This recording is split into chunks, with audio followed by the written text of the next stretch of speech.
I said, okay, where's the cheapest fish we can find? And it was still expensive, but, you know, But now it goes across. so, but, Then she got around. You guys good? we did Good enough? this huge walk through the jungle. Water slides. It was a big Both of them? concrete water Yeah, it's my other job. Just in case? Oh, yeah. along the jungle 3 more weeks. I love my Note 3, man. It's too big to carry around, but I love it. I love this. Yeah, I you know, love it. after I got away from it, there's a little bit of learning curve. Perfect. Like 3 times. And then you just hit the bottom and it was just like a river. Like it just dammed up a river and shot me down.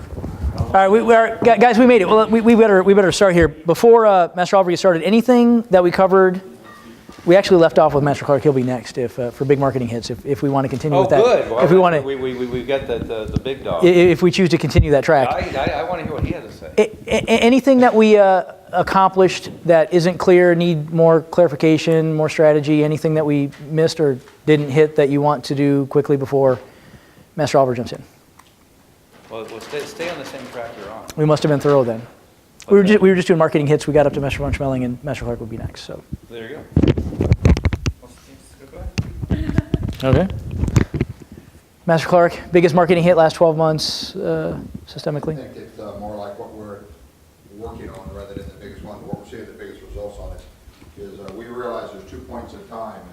One is people that don't want to take martial arts, and most of us spend all of our time going and doing a demo or trying to convince them that they want to take martial arts. The other side is every day in your city somebody says, I think I'll take martial arts, or I think I'll put my kids in it, and we're not prepared for those.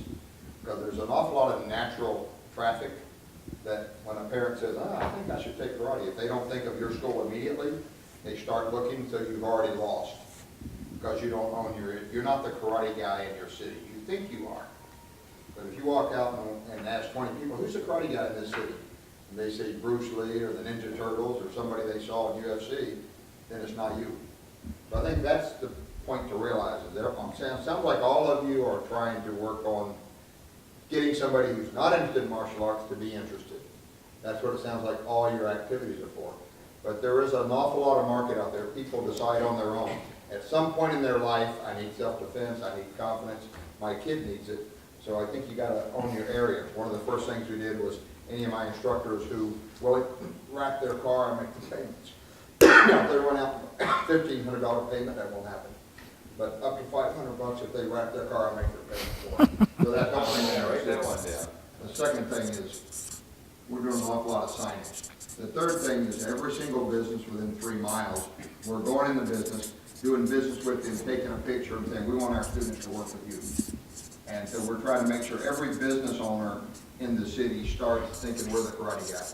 And if you'll look on Facebook, if you'll friend me on Facebook, you'll start to see a lot of my instructors at now unfortunately I'm seeing too many massage parlors as a business partner of the day, but I'm seeing an awful lot of restaurants. I told them gas stations, banks. Every other business owner, I want them to know you're the karate guy. So maybe that's the first thing. With enough signage, if you have enough units like Master Von Schmeling and I, we are lucky. We have a lot of units in the city. That helps us be the karate guy. If you're one unit, the only thing the schools do is give us a lot of signs. But I mean, signage. Signage is the key. What you want to be is the first thing they think of when they see a karate movie. The first thing they think of, if somebody else does a demo, you want them to think of you. If somebody else does a school talk, you want to think, yeah, but I know Master Oliver, and he's the karate guy. I mean, so when you get that in your city and work on that, I mean, we're all running out trying to get somebody interested today. My opinion is somebody's already interested. Somebody's already thinking about it, but they're not thinking about us, or they're not thinking about you in your city. So try to own your area every day. Go in one restaurant, one business, tell them you're the karate guy. I'm the karate guy in the area, my name's Master Clark. I really like all my students to know I eat here. Can I get the chef out, get the cook out? I want to take a picture with you. And I'm going to tell all my students come here and eat. Then you start owning all the business, then you own all their customers, and then when you need something, you go to them and say, oh, I'm having a dinner for my school, you're going to get all kinds of discounts because you're the karate guy. Right now, I don't think in any of your cities you really are.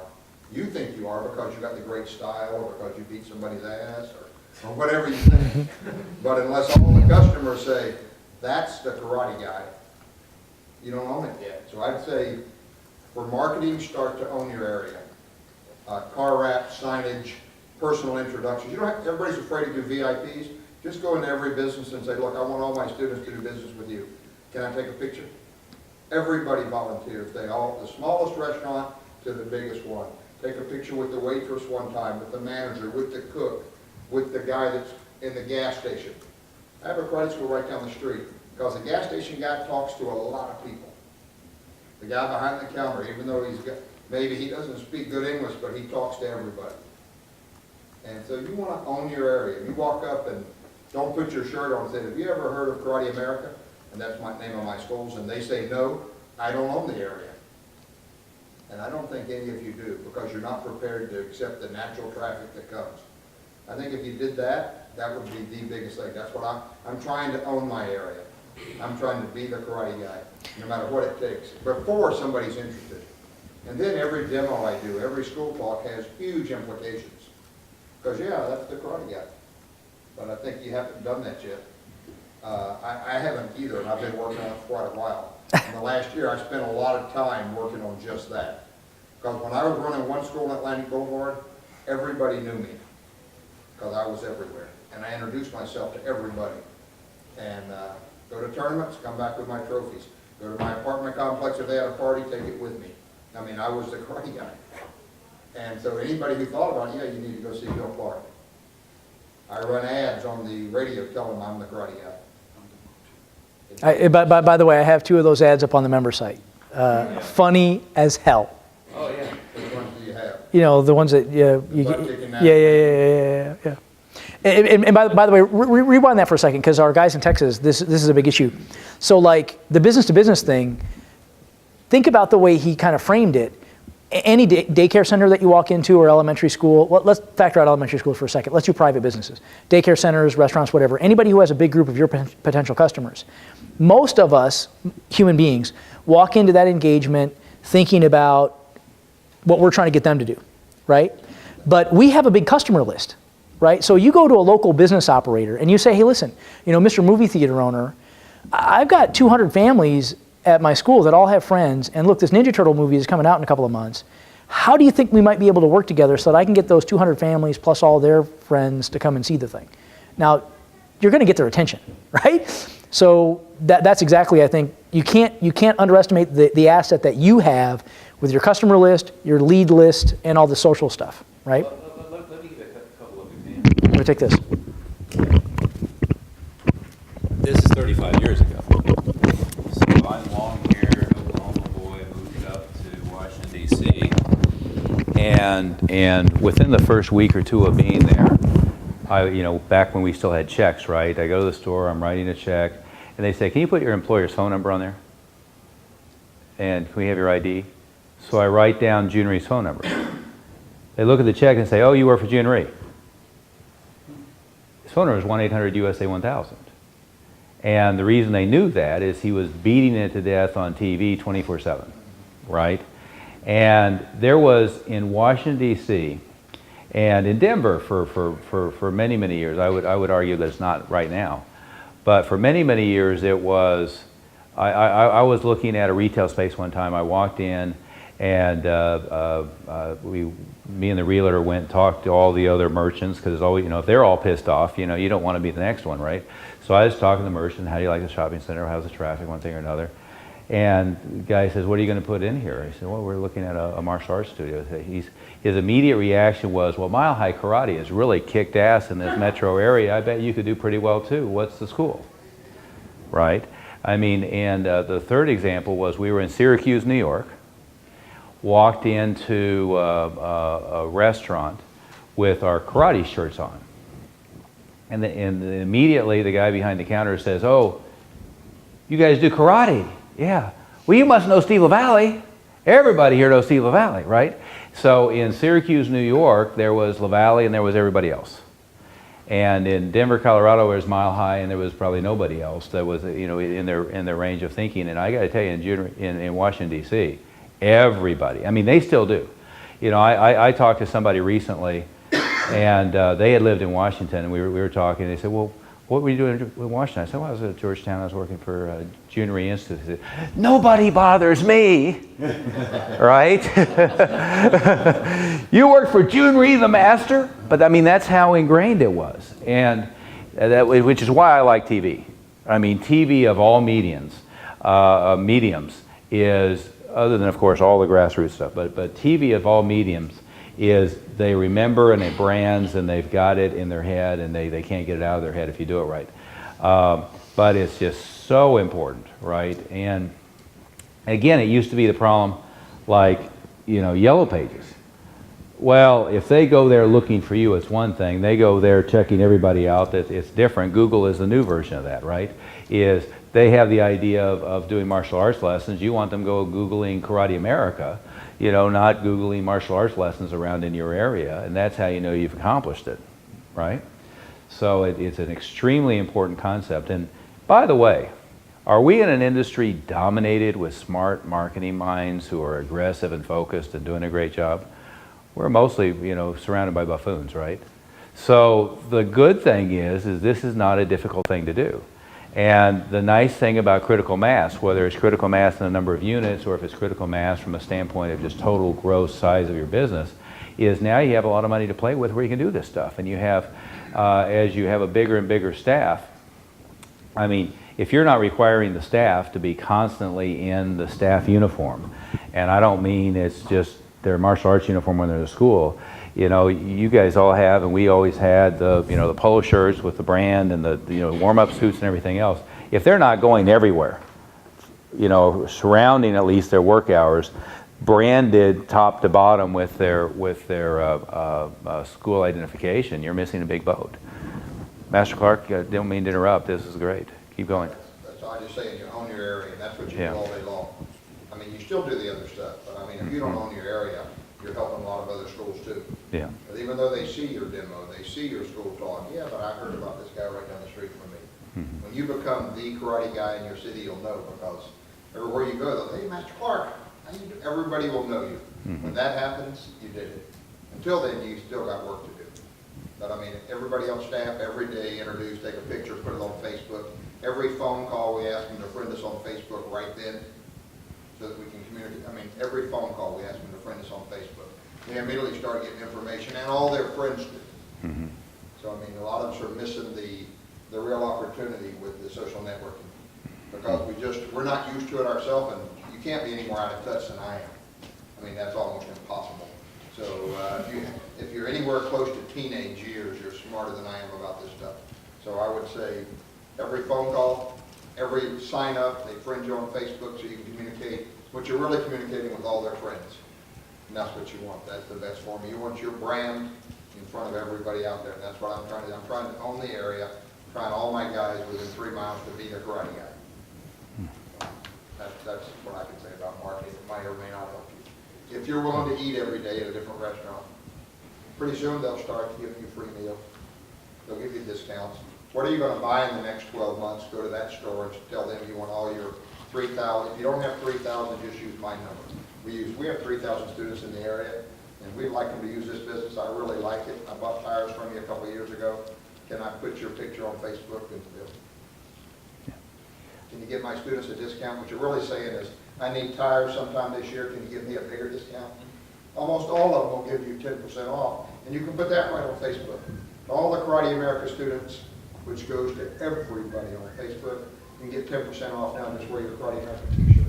So now you've taken the business, you've given your students a discount, and you've really become the karate guy, because you got everybody in town. I mean, just come out and buy a t-shirt to get a discount. You want to be the karate guy. If you own the businesses, you own all their customers too. Yeah. Our dealerships also. We got a free car, a free Corvette for one of our instructors for 3 years, just because we went there. Free. You want a Corvette? Go start at telling all your students to go to that dealership. I'm not saying you're all going to get a Corvette, but we did.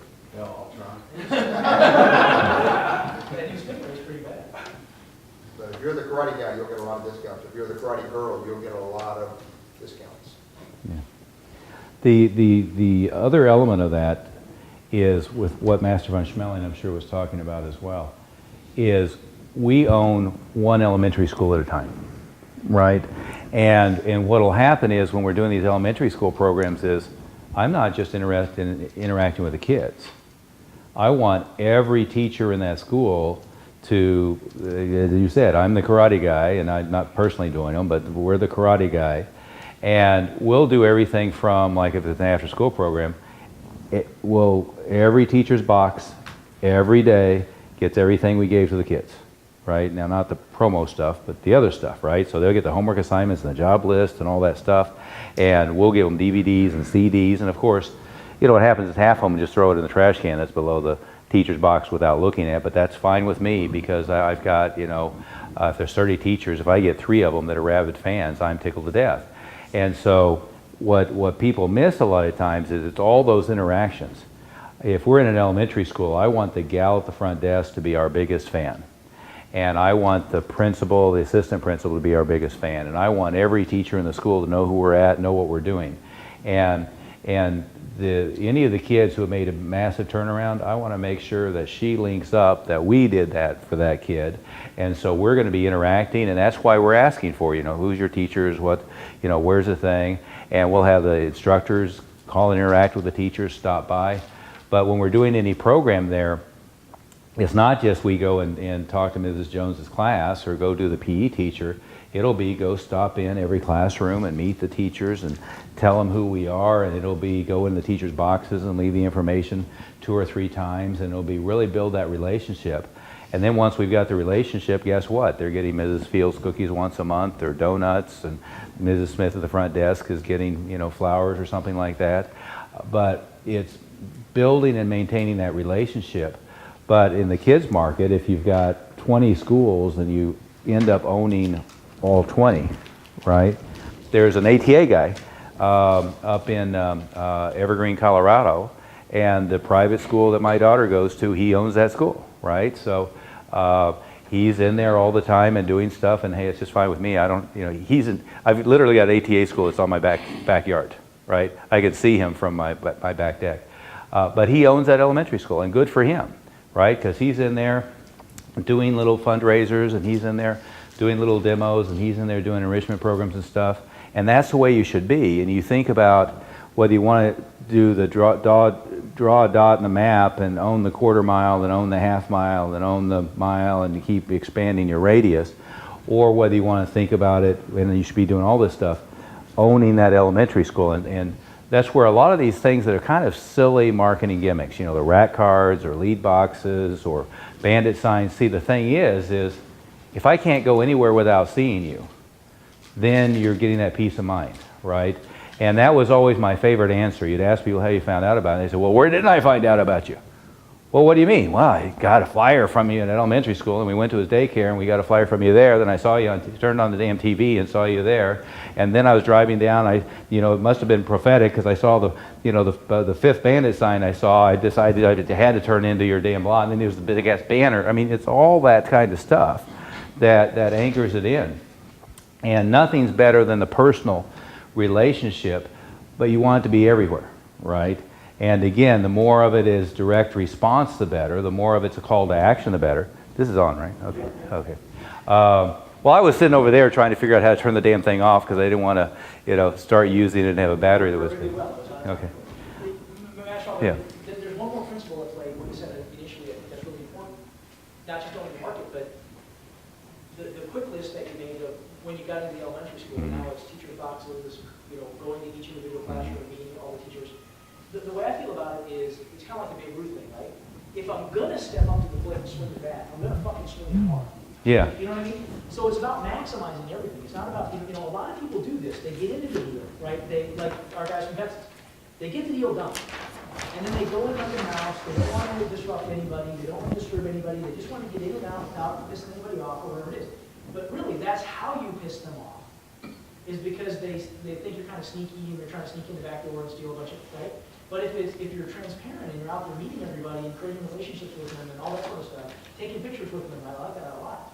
We have all the videos of when we give them the check and stuff, you know, we take a video and, you know, that's really what creates relationships for a long time. So if you're going to do the work and do the program anyway, do a little bit more and maximize everything you can possibly get your hands on. You know what I mean? Well, it should become that you're just like everyone else on staff to them, You can- right? you So you're yeah. a combination of just like staff and a celebrity at the same time.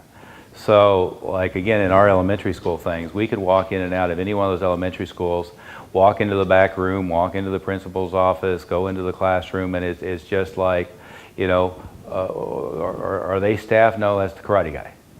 But it's open entree, open access, because you build that relationship. And if you haven't built that relationship, again, you've missed the opportunity. So you always want to be thinking about all that stuff. The other principle of Master Clark pointed out, without making an aggressive point of it, is the principle of reciprocity. See, so many people here, let's do co-promotions, let's do host-beneficiary relationship, let's do business-to-business marketing. What do? They go say, here's what I want you to do for me. Nobody wants to know what you want to do for them. Nobody wants to know what's in it for you. They always want to know what's in it for them, right? But now if you're doing listen to all the things he just said. I have a bunch of students that we want to come shop with you. I want to take your picture because I'm so proud of your business. I'm so happy to be a customer. I want to promote you. Hear that language? See, I mean, when Ninja Turtles last time, you could walk into any one of the movie theaters and people would come up to me and say, I didn't know Mile High Karate owned the chain of movie theaters. Well, what do you mean? Well, there wasn't like, right, remember? There wasn't like a place in the theater that wasn't our stuff, right? I mean, banners and signs and big Ninja Turtle posters with our logo on, I mean, everything, right? But why was that?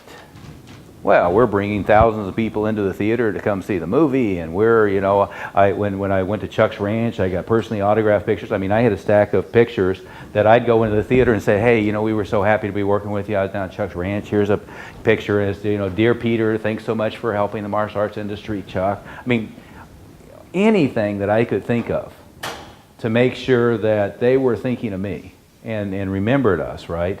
And we'd have, by the way, we'd have all the theater employees in uniform, so they're all in uniform, so they're serving popcorn in uniform. I was talking to one of the guys and gave him that idea. He goes, those are $10 a piece. They're going to get popcorn butter on it. I don't want, are you kidding me? $200 worth of uniforms? They're keeping the uniform. I don't, you know, I want them to keep the uniform. What do I want them to do? I want them to come down to the school and trade it for a fresh one, so when they take lessons, that's what I want, right? Right? But you've got to be thinking of what's every angle that I can do, but it start with reciprocity. In that book, the old one, I wrote about how to network. But see, all networking is what can I do for you, right? And what do most people do? Oh, what can you do for me? You're rich, can you give me money to help do my thing? Oh, you're a TV guy, can you get me on TV? Oh, you're a radio guy, can I come? See, I mean, nobody wants to hear that. They're inundated with that all the time. But if you're approaching it from what can I do for you, sooner or later the scale gets unbalanced, right? I'm helping you, I'm helping you, I'm helping you, I'm helping you. Sooner or later they say, well, is there something we can do for you? Well, I don't know, let's think about it. Do you have a list of your customers? Do you have an email list? Do you have, you know, could we put something maybe in the store? I mean, you know, that, and by the way, the businesses that you want to have the best relationship with are the ones that actually have a list of their customers. Because how hard is it for them to send out an email? How hard is it for them to send out a text? How hard is it to maybe do an endorsed mailing and they mail to their customer list if it's spot on target enough? But you don't ever lead with that, right? Again, an elementary school, I'm going into an elementary school. Do they want to expose their 500 kids to you for you to market to them? And are they excited about the fact of helping you get your enrollment up from their student body? No. And in fact, if they hear that in the message, then they just put the hand up and say, no, we don't allow people to do that. On the other hand, do they have some discipline problems in the school? Sure. Do they have some bullying problems in the school? Sure. Do they have some budget shortages? Sure. Do they need help? Are they convinced their staff is great at dealing with bully issues? Their staff is great at dealing with teaching the kids how to focus and be disciplined? Are they sure their staff is great at teaching peak performance well? They're pretty sure they're not very good at it, right? So if you're volunteering to help with that and they're really convinced that you're good at it, That's the entree, right? And then the closer you get and the more you do for them and the more you go bend over backwards, the rest of the process starts to kick back in, right? But again, just think about the fact that anytime you're anywhere, you want everyone to know what's going on. You want everybody to be convinced. You want them to be excited about it, right? You know, Master Run Schmeling probably as well, but you know, I have at least 15 Starbucks where doesn't matter what I'm wearing. I walk in, I'm the karate guy, and you know, the drink is on the counter before I finish closing the door, and you probably have the same thing, right? Where you're not a Starbucks guy. I'm not as popular as yours. Oh, okay. I tell my guys to tell them the name is the karate guy. Yes. Don't put their name. Exactly. They know you're the karate guy. Exactly. Exactly. But is that all making sense? Let me do an out-of-the-box. Yeah. This is only useful because I think it's so different, right? So like the what's in it for media? Okay, so like one of the biggest lead capture schemes, if you want to call it that I ever pulled off was Lead capture opportunity to give them a great experience in martial arts, yes. it was so like we have these movie schools, right? And some of them are owned by big corporations, and some of them are private. Some of them are small entities, right? It happened to be one that was relatively small entity, like in the same shopping centers. And so I did the deal that we talked about in Texas, right? So I met the owner, met the manager, and said, hey, listen, we've got 250 families over here, and they all have friends and sisters and brothers, and how do you think we're going to work together to help you with the business? We sat down and had lunch. They serve food there. Sat down and had lunch in the lobby. And we were talking, and I had sat myself with my back against the wall so I could watch what was going on. And we were kind of talking about how it could be useful to them, and there's a martial arts movie coming up, and how we could work together and all that stuff, right? And I had a few ideas that they hadn't thought of, which is always useful, right? It builds a little bit of credibility in your talent. And so after about 30 minutes, we had built what I perceived to be enough rapport for me to kind of pull a pretty big swing. And I said, if you don't mind me asking, I've only been sitting here for about a half an hour, but I've seen about 200 people walk through the door. And I can't help but notice, and this is a tangent, don't drink this in too much, but just think about it as a concept of what opportunities exist out there. I said, I saw about 200 people walk by. And if I understand your business right, from what you're telling me, your biggest problem is you're at the mercy of whatever movie comes out and they show you, right? Pretty much whatever title brings them in, that's how this business works, right? And she's like, well, yeah, that's our biggest challenge. And I said, well, I noticed there's about 200 people that walk by here, and none of them did you collect any data, collect a lead, that you can send an email about the new movie that's coming out next week, or anything like that. You can't communicate with your customers, is that right? And she was like, well, yeah, we never even. I said, well, listen, let me help you. Right? So I set up a whole thing where they fill out the form when you sell the ticket.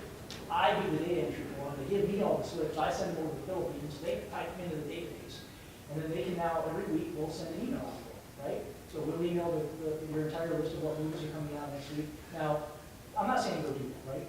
But when it's something that's in it for them, who might not be attracted by that concept, right? So it's not just only the stuff that you initially quickly think of that we can do for you that might be helpful, right? In most cases, when you've been in this group for any period of time longer than maybe 12 months, you're going to know more about small business marketing than any of them will. About 9 days. Yeah, about 9 days, right? Okay, so everyone's right. But you get the concept, right? That was something that they didn't have the knowledge, skill set, or really focus on. That easily I could just do it, right? Set up the web form, do the thing, and it's done. It cost me maybe $6 a week to have the guys in the Philippines do the data entry. And then I get the lead too, right? We used to do the same concept with child ID kits. We used to do free child ID kits the exact same way. We set up the booth, they come in for the movie, we take their picture, they enter their data into my machine, and we print their child ID kit out. Yeah, and that'd be Walmart or Target or the movie theater. Yeah, or the data goes right into the database, right? So in some cases, there's the ability to go directly to the lead generation. You know what I'm saying? So it's total tangent, but there are a lot of ways we can work. There's a lot of value that we can bring to the table. Master Clark mentioned your student base is one of them. It's a huge Facebook, all that stuff. It's a big list. Well, and back to what we were talking about in the other room is the number one criteria for direct mail working. Well, the number one criteria for any marketing is the list, right? You know, here's an internal example, is television advertising. Well, martial arts school television advertising didn't work very well on Walker, Texas Ranger. You know why? His median demographic was about 65, right? It was my grandmother's favorite show. So it seems like it would be a natural target, but you know, getting to grandma, hoping that the grandkids are going to get in doesn't work very well. Now, Ninja Turtles, Power Rangers, Oprah in the afternoon back when she was on network, all that stuff worked great, right? The kids shows you're getting directly to the kids, hopefully it gets over to mom. And then the shows that mom was watching while their kids are at home worked great. So it's again, whether it's direct mail or email, I mean the problem with spammers isn't that they're sending unsolicited email, it's that they're sending unsolicited email that 99.9% of the people are getting have no interest in whatsoever, right? So it's about targeting. It's not so much about the other stuff. And what he's talking about is, you know, a movie theater, mostly you have a target by geographic radius. So the target isn't real spot on, but some of these other examples, you have a demographic mix, you have an age mix, everything else where it's spot on, right? And so the more that you can spot on exactly who my target demographic is, the kid's dentist that's right down the street who's the most expensive guy around, I want his list, right? By the way, he wants my list. So anything you can do to get him to market his list for you and you to market your list for him, the better off you are. And sometimes it's subtle, like he's looking in the kid's mouth and says, oh, you do soccer, have you ever done martial arts? Hey, I know the karate guy down here and you should do that. Sometimes it's that, and sometimes it's he's got a list of 1,000 customers and we're going to mail to his list and he's going to mail to our list and we're going to, you know, cross promote back and forth. But what happens, and let's see if you two gentlemen agree with this.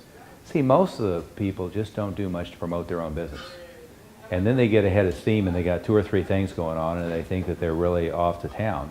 And if you have every month 20 different things going on to promote your business, some of them are going to be big winners, some of them are going to be losers, and everywhere in between. So everything from your meeting everybody and taking pictures and posting it on Facebook, to the other end you've got rack cards and bandit signs out, to the other end you're out in elementary schools or you're out at a referral event at Woody's Wild Wings for UFC night, whatever it might be. But if you have enough stuff going on, some of them are going to stick, right? And no matter how good an idea is, you know, I've had, you know, after school program in a school with 700 kids, all the houses have 3 or 4 car garages on the golf course, and all of a sudden it bombs. Why? Who knows, right? But that should have been 70 enrollments. It turns out to be 0 enrollments. I had one where the principal pulled the rug out from under it and wouldn't give us the leads the day it started, right? So now we don't have the registration forms. It's all set up, and you know, 70 enrollments from the school goes away. Some things are going to bomb. You can have a fair or carnival. You got a fair or carnival, and all of a sudden it's, you know, down here it's a hurricane, and in Denver it's a May snow, and it goes away. But if you have enough stuff going on, you've got it rolling. Toby, did you get around to everybody or not? No, we were ready. Oh, okay. Let's skip to Tim. If there's any one big thing, Groupon, we modified it a little bit, it's working a little better now. We were with the 10 class kind of thing, we had, especially on the fitness side, a lot of people coming in, doing their 10 classes, and going on to their next Groupon. We cut it down to a 4-class window. We're getting less, but better. Leads. Just redid the website. Small thing, but it seems like it's picking up a lot of interest. We haven't done the first one yet, but a ladies' night out. Apparently a lot of ladies, they'll get together in a group and they'll go do a photography class, or they'll do whatever. Or wear red hats or whatever, yeah. Right, Yeah. exactly. So we're offering about an hour and 15 minutes self-defense, or an hour and 15-minute fitness class. Oh, for them to come to you? They come to Okay, me, right. okay, right. $20 a head, whatever. Again, hoping to generate some leads for the adult market, but also if it's ladies, hopefully they have kids, and they'll get these kids into school. Mhm. So, that's probably the newest thing. Okay. Right there. We've got a fair going tomorrow. We'll be spinning the wheel. We'll be doing intros on site. Hopefully signing up on site. That's. Okay. That made me think of something that one of our schools did was they did a neighborhood appreciation, and they had a masseuse come in, they had a nail salon come in, and they had wine and cheese kind of thing, and then they did a class for the kids, and moms got pampered, and they had one student in that neighborhood, a high-end neighborhood, and invited all the people from the neighborhood kind of thing. And that worked out very well. When you said that, it sparked, going back to Master and Schmeling with the elementary schools, this was Chris Rappold's idea, but he had every year, he had a teacher appreciation banquet. And so every child invited their favorite teacher. And he had awards and plaques and trophies and one thing or another. And so he had this huge banquet where, again, I mean, he had, I think, 2 or 3 schools at the time. But if you had, you know, a room full of 400 teachers that are all getting recognized, and of course the kid got a chance to recognize the teacher, so it's Billy comes up and says, Mrs. Smith is great because da-da-da-da, she gets the award and so forth. And it was a huge community impact. Not only did he get lots of press coverage, and he was really good at that, so he got newspaper and TV, and the TV cameras would come out, because, I mean, how often are the elementary school teachers and middle school teachers getting recognized by anybody for anything, right? But the positive ripple effect through the school, right? And I mean, if the kid has 3 teachers and he brings it down his favorite teacher, don't think that teacher's not telling everybody else in the school about what a great thing this was, right? So stuff like that can be extremely good. But again, it's the reciprocity thing, right? You don't say, oh, the teachers come down here to hear a pitch about how great this thing is. You say, we just want to give back to the community, and teachers have such a tough job, and they're doing such a great job, and we want to recognize all the ones who are having a big hit. And I mean, the ripple effect through the community of that was fabulous. It was something somehow I never, in a multi-school environment, never managed to get that to pull off very well. You can imagine the challenges, although hell, here you could do one citywide thing and, you know, rent the convention center, for God's sake. Okay, over here. Al, what's your big hit for Croft? Open house. Okay. Something simple. Yeah. Put a sign out in the street, you know about our location. Yeah. That's a little. MasterCard, you didn't know, but they've got a Croft school at probably the most prime location in Washington, D.C. They're right at the prime. It's not a great retail location, but as far as demographics, it's right next to the train station, right at the outlet of Chinatown, which comes with it, what, a $22,000 a month rent bill? Yeah. So it's not expensive, but I mean, it is expensive. It's not cheap, but it's prime. So open house. Open houses, instead of doing it once a quarter, every month. Yeah. We promote it. The way everybody promotes it, we put something like a sandwich board sign out front. Open house, come in today. Free workshop. Get 25. So people are coming in each time. As referrals or just from traffic? We also get referrals occasionally from a website or from students. We tried going that direction first, and it really didn't have much of a response. Student, friend, you know, the thing everybody does. Okay, so turning it around into the neighborhood and so if you're getting 25 people in, why aren't you doing it every week? And then if that works, why aren't you doing it every day? well, we're doing it twice a month. Okay. Well, I mean, you know, if that's driving that much walk-in traffic. And we've done it with those kind of numbers in cold, miserable months. Yeah. So when the spring comes and the summer comes, we should do that. The average one, how many people are you getting in? The last one we did, we had 26 people. Okay. How many of them did you get signed? I signed 4 of the 26. Okay. We got intros, all but 2, because it was just beyond the point where they would be proud. Yeah. And out of those we signed 4, and then we got 1 more pending. So we got to work on the ratios. How are you doing as far as lead capture? Are you getting all their contact information on the way in? Okay. They've got to give us all their information. And then are we like following up with them until they die or move to Afghanistan? We're throw, drop, throw. Yeah, that's fine. You have insurance for that. What, you're running half-hour segments, what do you? We make it into a 2-hour period, and we keep running workshops for the 2 hours, 35-minute, 40-minute workshop. It's not really an intro. It is basically our lead instructor going out there with another instructor, showing the cool stuff we're talking about. When they finish that, hey, thanks for coming in. We'll give you free intro class, and most of them will get up and sign up for free intro class. Sure, so you just a couple of start times throughout the 2-hour. Yeah, we keep rolling over and over and over. We get like either depending on how long they go, either 2 or 3 in a 2-hour period. Anybody coming through the door will get on the mats and they will get a right. Master John Schmeling, Sir. what school of all that you've seen did the best job at referrals, of getting students, bringing students? The best instructors. Right. Well, that's key. The most motivated, the most appealing, Sure. the most that they look like the victory instructor. Right. And I mean, one of them is where my son is. Another will be a girl in Las Vegas. Master Navy School has one of the best referrals. But it's the instructor. I mean, the class, our class, they're all the same. Even the schedule is the same everywhere around the country. But no matter what, the human factor, who is more charismatic, is gonna help too. I want to be, and the parents say, I want my kid to be like him or like her. And then, but does that answer your question? I mean, no matter what, It's not what I was thinking of, but it's exactly spot on. I would completely agree with it.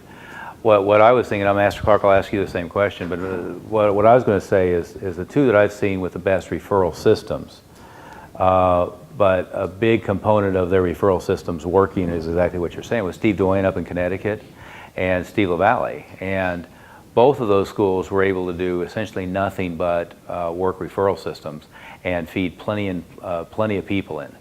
And in Steve Doyen's case, it was birthday parties. He had the birthday party thing down to a T, and he had a full staff doing birthday parties. And at one time, I think it was up to like 15 or 20 birthday parties every weekend, and it just was self-perpetuating.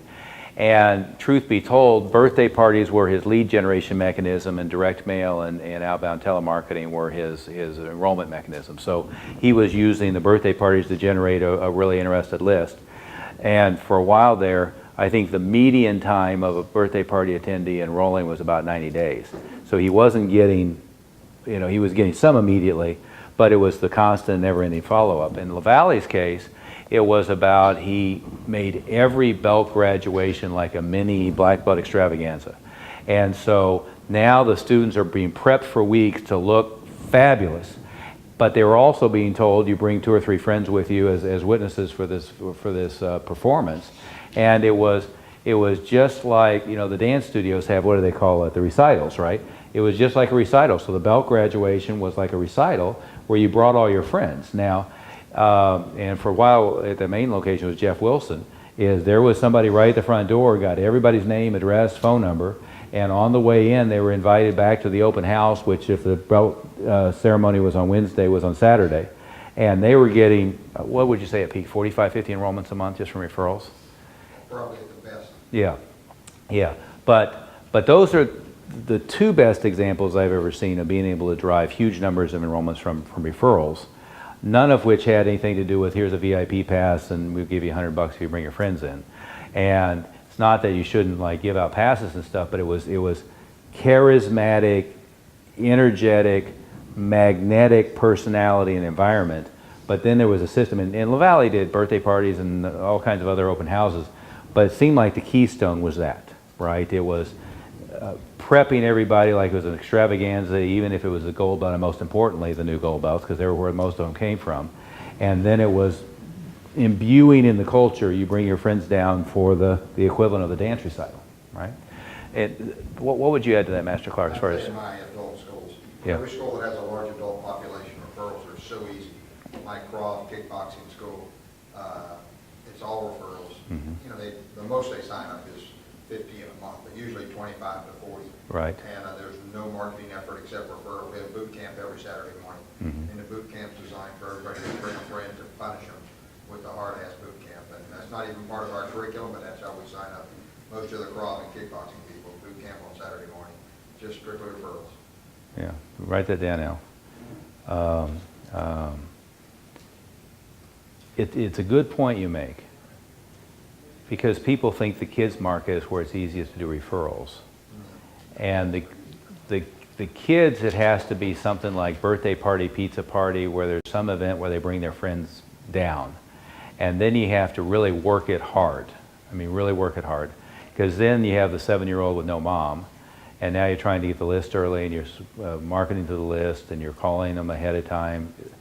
But the adult women specifically are the best for referrals, because you're not going to get an adult woman who comes in for herself without her 3 friends coming down with her, right? And then followed by adult men, followed by kids, right? And even the referrals you get with the kids market, it's mostly mom telling mom. It's not the 7-year-old goes to school and tries to bring his friends down, right? So no matter how much you try to bribe or incentivize, you know, it's just about they like you, they're excited, you have a dynamic, charismatic instructor, and in all of the adults, in the kids, you want mom sitting there saying, I want my child to be just like that instructor, which is why you have to have your culture be right. Because the last thing you want is the 7-year-old wants to be like your instructor and mom doesn't want the 7-year-old to be like the instructor. Because you can have the cool instructor that doesn't look the part, doesn't look successful, or is not polished the way that mom would want, right? So that's an important criteria. And with the adults, it's just the same way. I mean, I remember all the way back to Washington, there was a cardio program, and you know, the women would all bring them in flocks. I think adults are based on the results. Yeah. If you can get them to lose 10 pounds in a month, they'll tell everybody. Well, absolutely. That's what really works. Well, and just as importantly is all their friends will ask, wow, you're looking really good. What happened? Well, it's this thing, right? So they don't even have to initiate that conversation. Where were we? Carol. When we were just doing the Parthenon, there was no home run. I'm going to start doing open houses once a month. We, bought the sandwich signs and so forth to see if that'll work. We don't have the kind of traffic. It's a neighborhood. It's the only building around there that isn't residential. So, we'll see. But then it's also possible for me to do like a block party in that very neighborhood, really know the people in the neighborhood. Sure. And it's more local, more family oriented and so forth. And we also do something like Steeple Valley. We have exams, and I have always required that everybody bring a witness outside of the family, and then we give free passes to them. I see now, I haven't really done it yet. I should, get their lead information. And but I'm always running the exam. At this point, have no staff left, so I have to train somebody. In your case, that's a good thing. You didn't have to fire them. Yeah. I know, that was difficult. Yeah. It was difficult fighting the old culture. We did a lot of things in the last year, free workshops, school staff appreciation, where we invited everybody in all elementary and high schools around to come in and learn how to keep your school safe, both in some mundane safety things, and also with the shooter comes in and so forth. And then, there have been a couple of things that have gotten a lot of publicity, like when they thought somebody came in and shot the yoga instructor, and everybody in our neighborhood was up in arms, and so we gave a self-defense thing, and we do a number of women's self-defense things, and we also do children's self-defense, which is very popular. I haven't quite figured out why those children's self-defense things aren't getting people to join my school, but perhaps because they're trying from too far around. And we do child self-defense through the Girl Scouts. And yeah, I never even thought about that we don't get the Boy Scouts at all, but we get the Girl Scouts pretty easily, and sometimes 2 or 3 troops together. And we gave a demo for the Wizards, and there was Girl Scout troops there at the same time. We were going to do something, but they turned out to be too tired to do it by the time they, the game was over and everything. And we had December free for parents and a number of events, you know, the monthly thing, like the holiday awards banquet. And we give out, for a lot of things that we have kids at, we give out little gift bags. Mhm. And all of them logoed things, or most of them logoed things that we give out. Have, Master Clerk, Master Sean, have you guys ever hit the Boy Scout Jamboree? Because Jacksonville and Orlando would have We have that. it in Jacksonville, but Boy Scouts don't have an merit badge for them, and so we don't push them. That was one of the biggest home runs I ever had over the years, is we used to do the Boy Scout Jamboree and would end up with 5 or 6 trash bags full of completed lead slips this size. All of them exactly the right demographic. You know, the Girl Scouts, you can do a self-defense badge for them, right? David Deaton was always good at the Girl Scouts. He had every Girl Scout troop would come through, get their self-defense badge. He was doing a ton of enrollments, I'm not sure if he still is or not. But our big hit was the Boy Scout Jamboree, and the reason I went to you two gentlemen is that it was the Denver metro area, so with multiple schools, I mean, it was a big hit. And I forget, it was like 10,000 Cub Scouts and Boy Scouts that would come through, or more than that. And the best one we ever had, by the way, is we set up an area this size of swing mats, and we had the tables over here, and we had a video pointed this way, we had a video pointed this way. We had 3 people out front with registration forms, and 4 instructors teaching an intro class all day, right? Because we had done the Jamboree a few times and done like a normal booth. And then I realized everything here is experiential, right? So the kids are climbing the thing or they're building the thing. So we just went and taught an intro class all day. And we probably had 1,200 kids take an intro class at least, right? And, you know, and they all hear the yelling in the one thing or another. And it works like a charm. And I've given that idea to several people, and I've had at least one come back and tell me, well, no, the Boy Scouts won't let you do anything in martial arts because in the Boy Scout handbook and the national regulations, it says you cannot have the Boy Scouts do motorcycle boxing or martial arts. No, last I knew it was in the national handbook. But the reality is the troop leaders are going to do anything they damn well want to and never look at the book unless it's some guy who's wimpy enough that he wants to cross the T's and dot the I's, and that's not normal. And in the Jamboree, if you want to go rent a booth and are going to do something halfway productive, they'll let you do just about anything you want, right? So even with something like that, I mean, some of the most successful school systems I've ever done, they had passed by the board a policy against, a regulation against, a rule against doing whatever it was we wanted to do. And anybody who wants to do it, they ignore it, and anybody who doesn't want to do it, they use it as an excuse. Does that make sense? I mean, that's always the way it works, right? Those rules are only just dealing with backstop if they don't want to do it anyway. But yeah, I mean, the Orlando Jamboree, that would be a huge home run. I just took a note. Yeah. Follow up. Like I say earlier, Mr. Milrow asked, we work with the Girl Scouts. Usually they come to our Mhm. schools and we do classes for them, and Yeah. we enroll some of them. You but, bet. Never with the Boy Scouts. But Yeah, we did pursue them. We did a Girl Scout thing one time where we had 250 girls all at the same time taking a big introductory class. And I forget. Just recently. That was just a few years ago, wasn't it?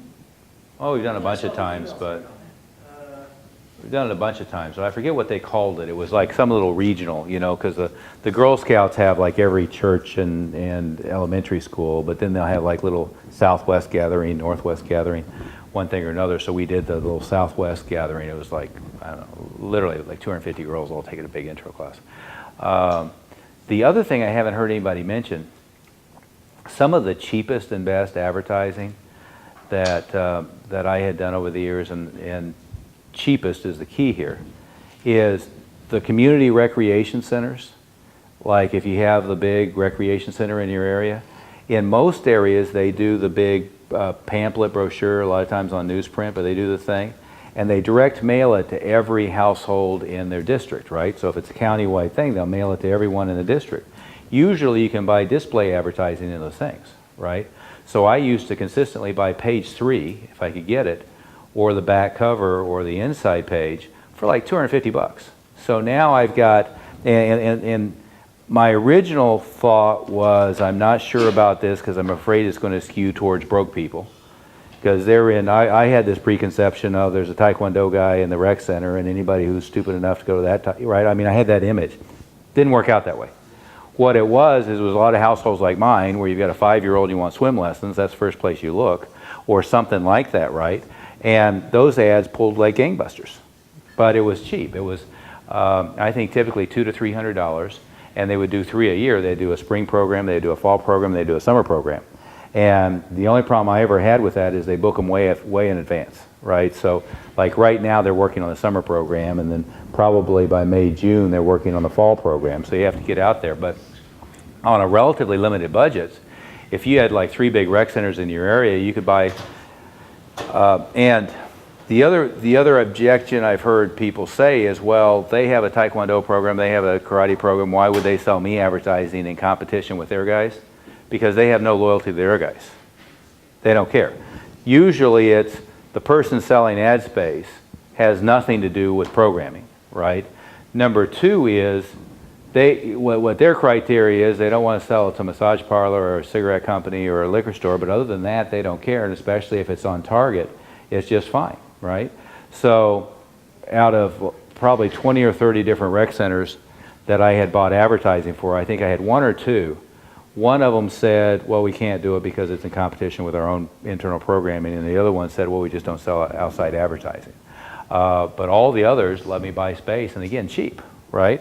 So it was saturation bombing. It's kind of like the question about direct mail. It was saturation bombing, but the ones that open it are the ones mostly that